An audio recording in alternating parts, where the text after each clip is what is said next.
Bonsoir à tous. L'entretien du jour reçoit aujourd'hui le président de l'association Équité, ancien maire adjoint de Évry, Saliou Diallo. Bonsoir. Bonsoir. Merci d'avoir accepté notre invitation. Pouvez-vous dire à nos téléspectateurs ce qu'est l'association Équité? Alors, l'association Équité est une association qui a été créée en 2006, Oui. partie d'un constat que la diversité des origines n'était pas représentée en politique. Oui.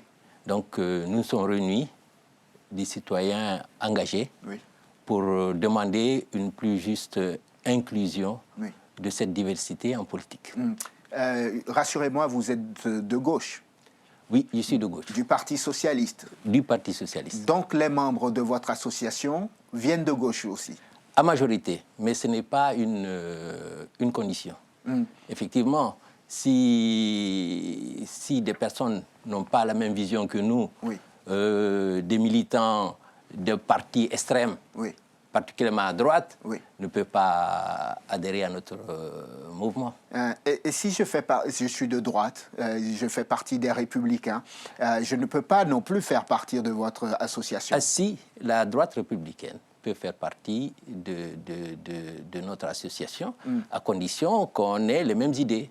On a les mêmes idées sur certaines questions qui se posent. Je donne un exemple aujourd'hui. C'est la question de l'accueil des réfugiés. Oui. L'accueil des réfugiés. On ne peut pas... Nous, on a une position claire. Nous sommes pour l'accueil de ces réfugiés. Vous, votre association? Absolument. Ou le Parti socialiste? Notre association. Je parle au nom de l'association, je ne parle pas au nom du Parti socialiste. Oui. Je suis là en tant que président de l'association Équité.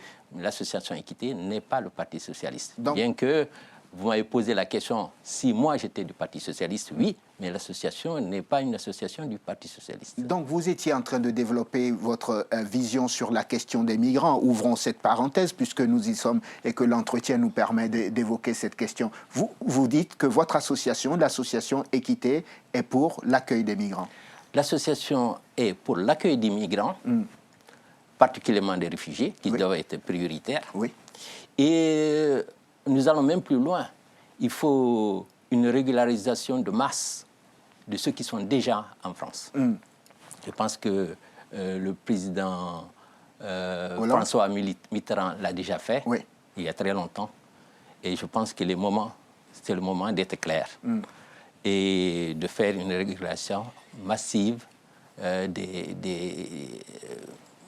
migrants et des migrants, surtout ceux qui sont là depuis un certain nombre d'années. Cette réflexion que vous menez sur les migrants, et ensuite on va fermer la parenthèse et en revenir à votre association, est-ce que c'est une réflexion que vous pouvez partager avec le Parti socialiste dont vous êtes membre, par exemple? Absolument, parce que cette question, je peux vous dire qu'en 2003, oui. déjà, il y avait des milliers de réfugiés qui mouraient pour traverser la Méditerranée au niveau de Tanger, au niveau du détroit de Gibraltar. Oui. Donc nous, ce n'est pas maintenant qu'on en parle. Ça fait plus de 10 ans qu'on parle de cette question des réfugiés, de cette question de quel accueil pour recevoir ces réfugiés. Effectivement, parmi ces réfugiés, il y a des migrants économiques, il y a des réfugiés qui viennent de l'espace francophone. Mais ce n'est pas aujourd'hui que nous parlons de cette situation. Ça fait plus de 10 ans qu'on parle de cette situation. Avant Lampedusa, au Sénégal, le départ de ces milliers de jeunes qui prennent des bateaux de pêche pour venir en France. Beaucoup sont morts en essayant de traverser. Donc, tout d'un coup, médiatiquement, on en parle. Oui. C'est une bonne chose, mais ça ne date pas d'aujourd'hui. Il y a au moins 15 ans que nous alertons le pouvoir public sur ces questions-là. On va refermer donc cette parenthèse et revenir à votre association Équité. Vous dites que votre combat est celui de faire entendre que la République est diverse. Est-ce que vous avez le sentiment d'être entendu? En fait, je crois que la République s'est donné comme objectif de donner une place à tous ses enfants. Et malheureusement, nous constatons qu'il y a le fait que l'ascenseur social est en panne et qu'au niveau politique, il n'y a pas assez d'inclusion de cette diversité, de cette partie de la République, de ces enfants de la République, aussi bien au niveau des instances des partis politiques, aussi bien qu'au niveau de la représentation nationale. Cela a été notre combat depuis des années. Oui. petit à petit, quand même, nous avons eu des réussites. Nous avons eu de plus en plus de députés, parce que quand on a créé cette association en 2006, quand j'étais maire adjoint, on n'était pas nombreux. Oui. Maintenant, de plus en plus, on voit apparaître dans toutes les municipalités, que ce soit de gauche ou de droite, une diversité de la représentation du conseil municipal. Sauf qu'au niveau national, au niveau du Sénat, au niveau de l'Assemblée nationale. De l'Assemblée nationale, au niveau des députés européens, on voit une réelle absence de cette diversité de la jeunesse et de la représentation aussi des femmes, de la parité. Donc c'est tout ça qui doit changer au niveau de la République pour qu'on ait une République équitable et égalitaire. Pourquoi est-ce si difficile que cette diversité soit représentée à tous les niveaux que vous avez cités?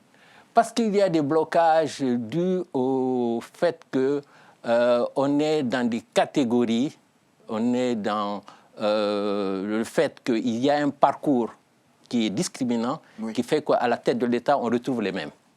Il faut casser ces discriminations à la base pour que tout le monde ait sa chance. Donc quand on parle de l'égalité des chances, d'une égalité réelle, c'est donner la chance à tout le monde.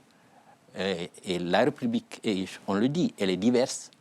Et au niveau des instances, on doit retrouver cette diversité de la République qu'on retrouve dans la population française. Est-ce que vous faites partie de ceux qui réclament une loi pour que la diversité existe? Non, je ne pense pas qu'il faut qu'il y ait une loi. Une loi aussi nous enferme. D'accord. Voilà. Il faut une prise de conscience. Il faut des objectifs à atteindre. Il faut que les partis politiques, il faut que les gouvernants se donnent des objectifs à atteindre. Actuellement, ce que nous déplorons, c'est qu'il n'y ait pas de véritable politique, qu'il n'y ait pas d'objectif à atteindre. Oui. Et une loi, ce serait de nous enfermer. Je ne pense pas qu'il faut une loi. Il faut des objectifs clairs, définis, avec une projection dans le temps, un programme, un agenda. Qui définit ces objectifs? Qui définit cet agenda, ce chronogramme? Il faut d'abord que le président de la République s'engage en premier. C'est sûr. Il faut que tout président de la République s'engage sur les luttes contre les discriminations, sur la cohésion sociale républicaine. C'est le travail du président de la République. S'engager, c'est une posture politique. Vous savez très bien que les choses ne vont pas évoluer. En fait, il faut d'abord y avoir une posture avant que les choses n'avancent. S'il n'y a pas déjà cette posture, les choses ne vont pas avancer. Il faut une prise de position. Est-ce que vous avez déjà réussi quelques, on va dire, belles réussites, si je peux m'exprimer ainsi? Est-ce que vous avez déjà réussi à convaincre votre parti politique, par exemple, de mettre sur une liste électorale, ne serait-ce que pour les départementales, des personnes issues de la diversité, et on vous a écouté? Absolument.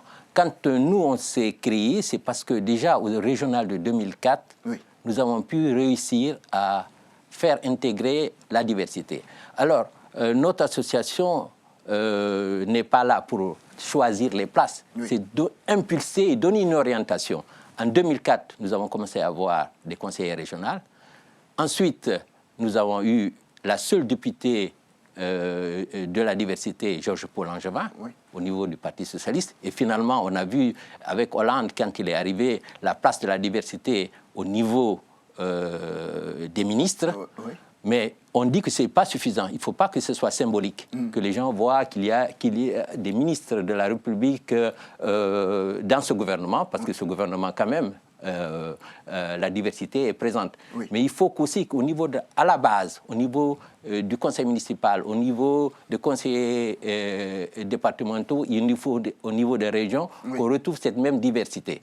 Mais elle ne doit pas seulement être politique. Il faut un combat aussi bien au niveau économique, au niveau culturel, au niveau social. Il faut que l'ensemble de la diversité accompagne ce mouvement de lutte contre les discriminations, quelle que soit l'origine de cette discrimination.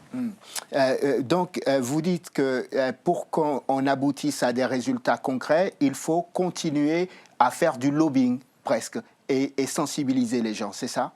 Moi, je ne suis pas contre le lobbying, mais il faut avoir les moyens du lobbying. Notre lobbying actuellement, c'est que nous pesons dans la société.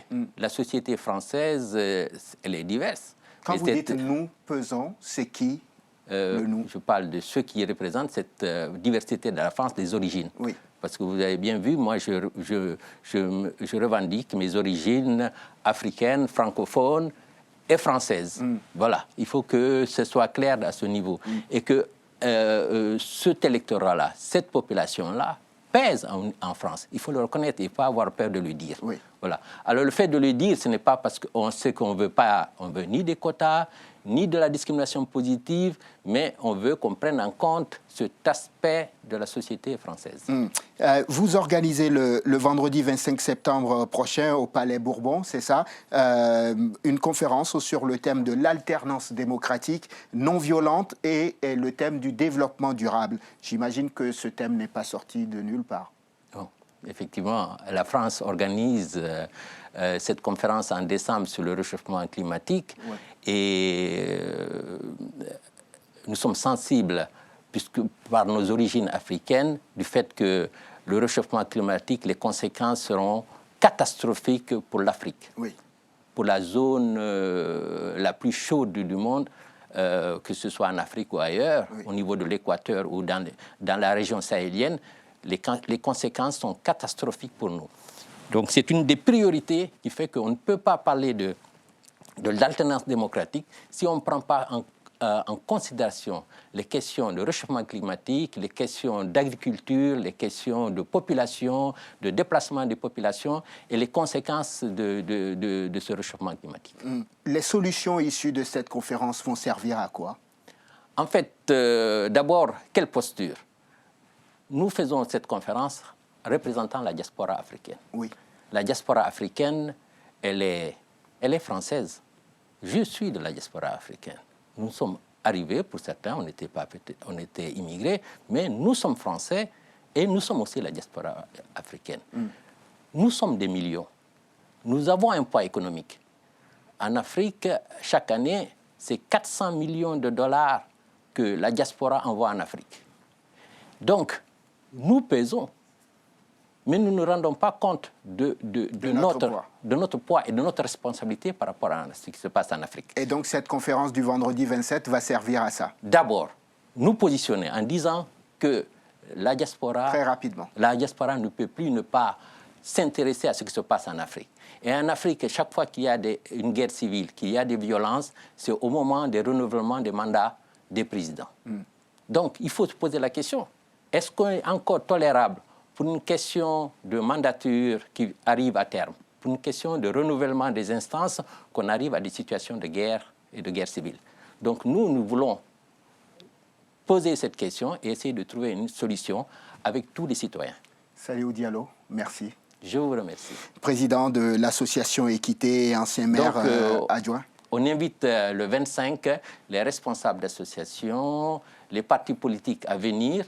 Il faut s'inscrire à l'adresse clubequité@gmail.com et pour des questions de sécurité, donner le nom, le prénom, la date de naissance et le lieu de naissance. Merci beaucoup, Salihou Diallo. Vous êtes donc président de l'association Équité, ancien maire adjoint d'Evry. Merci d'être venu dans l'entretien du jour, nous voir et nous parler de votre combat pour une France plus diverse et surtout une meilleure représentativité de la diversité au niveau politique en France. Merci beaucoup. Merci de m'avoir accueilli. Merci à vous de nous avoir suivis. On se donne rendez-vous demain pour un nouveau numéro de l'entretien du jour. Excellente soirée sur Télé Sud.